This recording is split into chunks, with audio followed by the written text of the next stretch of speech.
कभी ऐसा महसूस हुआ है कि सब कुछ होते हुए भी अंदर कुछ मिसिंग है? न मन शांत है, न दिल पूरी तरीके से खुश, और समझ नहीं आता कि आखिर कमी कहाँ है। शायद ये कमी बाहर नहीं, हमारे अंदर ही छुपी हुई है। दोस्त, अहंकार मैं का वो जहर है जो धीरे धीरे हमारी आत्मा को खा जाता है। एक कहानी के जरिए आपको समझाता हूँ। एक छोटा सा गांव था। वहाँ एक व्यक्ति रहता था। नाम था विवेक। विवेक रोज सुबह उठकर भगवान का नाम लेता, मंदिर जाता, पूजा करता। लोग उसे बहुत धार्मिक मानते थे। लेकिन एक चीज थी जो किसी को नहीं दिखाई देती थी, उसके अंदर छिपा हुआ अहंकार। वो सोचता था, मैं सबसे बड़ा भक्त हूँ, मुझसे ज्यादा कोई भगवान को नहीं जानता। धीरे धीरे उसकी भक्ति बदलने लगी। वो भगवान को नहीं, अपने भक्त होने को पूजने लगा। एक दिन मंदिर में एक साधु आए। उन्होंने विवेक को देखा और बस एक बात कही, भक्ति में मैं नहीं होता। जहां मैं आ गया वहां भगवान नहीं रहते। विवेक को गुस्सा आ गया। उसने सोचा, ये साधु मुझे सिखाएगा, और उसी दिन उसकी असली दूरी भगवान से शुरू हो गई। शास्त्रों में भी कहा गया है, अहंकार, बल, दर्प, काम, क्रोध, च संसरिता। इसका अर्थ है अहंकार, घमंड और क्रोध, ये सब इंसान को उसके असली मार्ग से भटका देते हैं। ईगो और भक्ति एक साथ नहीं चल सकते। ईगो कहता है आई एम एवरीथिंग, भक्ति कहती है everything is you. Prabhu ego control चाहता है, भक्ति सरेंडर सिखाती है। आज की इस वीडियो में हम समझेंगे कैसे ईगो धीरे धीरे हमारी भक्ति को खत्म करता है, क्यों बड़े बड़े ज्ञानी भी अहंकार के कारण गिर जाते हैं, और कैसे एक साधारण इंसान ईगो छोड़कर भगवान के सबसे करीब पहुंच सकता है। तो चलिए इस सफर की शुरुआत करते हैं, मैं से तू तक, ईगो से भक्ति तक। दोस्त, इतिहास गवाह है कि जब जब अहंकार बढ़ा है तब तब विनाश निश्चित हुआ है। और इस सच का सबसे बड़ा उदाहरण है लंका का राजा रावण। रावण एक ऐसा नाम जिसे हम सिर्फ राक्षस के रूप में जानते हैं, लेकिन सच क्या है? रावण कोई साधारण व्यक्ति नहीं था। वो एक महान विद्वान था, चारों वेदों का ज्ञाता, शिव का परम भक्त। उसकी बुद्धि इतनी तेज थी कि देवता भी उससे डरते थे।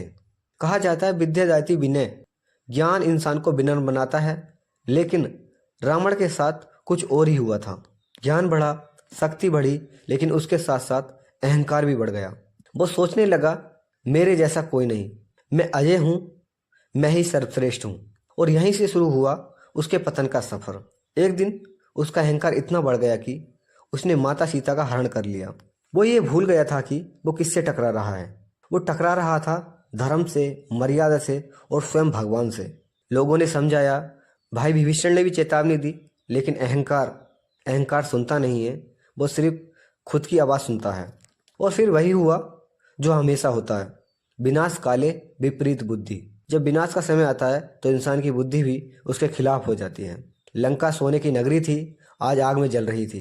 रावण जो खुद को अजय मानता था, आज जमीन पर गिर चुका था। उसके पास सब कुछ था, ज्ञान, शक्ति, धन, लेकिन एक चीज ने सब कुछ छीन लिया, अहंकार। दोस्त, रावण की कहानी सिर्फ एक इतिहास नहीं है, ये चेतावनी है। अगर ईगो बढ़ गया तो चाहे तुम कितने भी पावरफुल क्यों ना हो, गिरना तय है। इसीलिए कहा गया है, अहंकार से बड़ा कोई शत्रु नहीं है।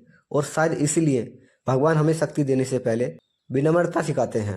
तो सवाल यह है, क्या हम भी कहीं रावण की राह पर तो नहीं चल रहे? जहाँ एक तरफ रावण का अहंकार था, वहीं दूसरी तरफ एक ऐसा भक्त भी था जिसके पास असीम शक्ति थी, लेकिन जरा सा भी अहंकार नहीं था। वो थे हनुमान जी। हनुमान जी, जिनके बारे में कहा जाता है रामदूत अतुलित बलदामा, यानी असीम शक्ति के धनी। लेकिन सोचने वाली बात है, इतनी शक्ति होने के बावजूद उनके अंदर जरा सी भी मैं नहीं था। जब उनसे पूछा गया, आप कौन हैं, तो उन्होंने जवाब दिया, दसो अहम, यानी मैं केवल प्रभु का दास हूँ। सोच, एक तरफ रावण था जो कहता था मैं ही सर्वश्रेष्ठ हूँ, और एक तरफ हनुमान जी जो कहते थे मैं कुछ नहीं, सब प्रभु हैं। और फर्क साफ दिखता है। रावण के पास भी शक्ति थी, लेकिन वो अहंकार में हार गया। हनुमान जी के पास भी शक्ति थी, लेकिन वो विनम्रता से जीत गए। जब लंका जलानी थी, हनुमान जी ने जलाई।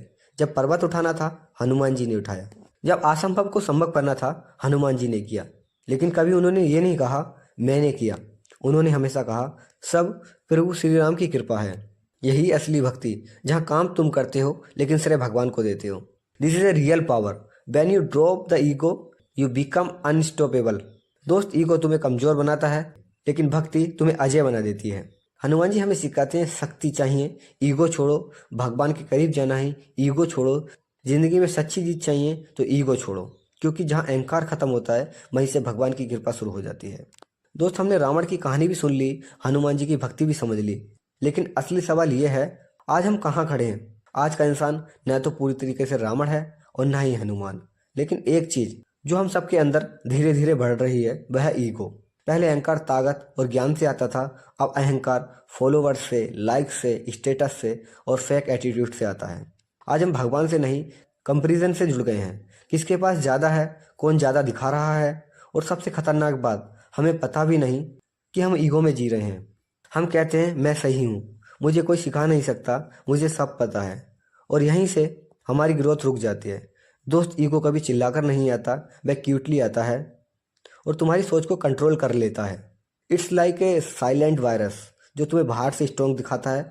तुम नोटिस करना, जब तुम्हें कोई करेक्ट करता है तुम्हें गुस्सा आता है, जब कोई तुमसे बेहतर करता है तुम्हें जलन होती है, जब कोई तुम्हें इग्नोर करता है तुम्हें चोट लगती है। ये फीलिंग नॉर्मल नहीं है, ये ईगो के सिम्टम हैं। और सबसे बड़ी बात, ईगो तुम्हें भगवान से दूर करता है, क्योंकि जहाँ मैं बहुत बड़ा हो जाता है वहाँ भगवान के लिए जगह नहीं बचती।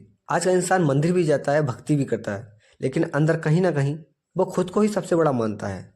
तो सवाल यह है कि हम सच में भक्ति कर रहे हैं या सिर्फ अपने ईगो को डिकोरेट कर रहे हैं? अब हम समझते हैं पूरी कहानी का निष्कर्ष।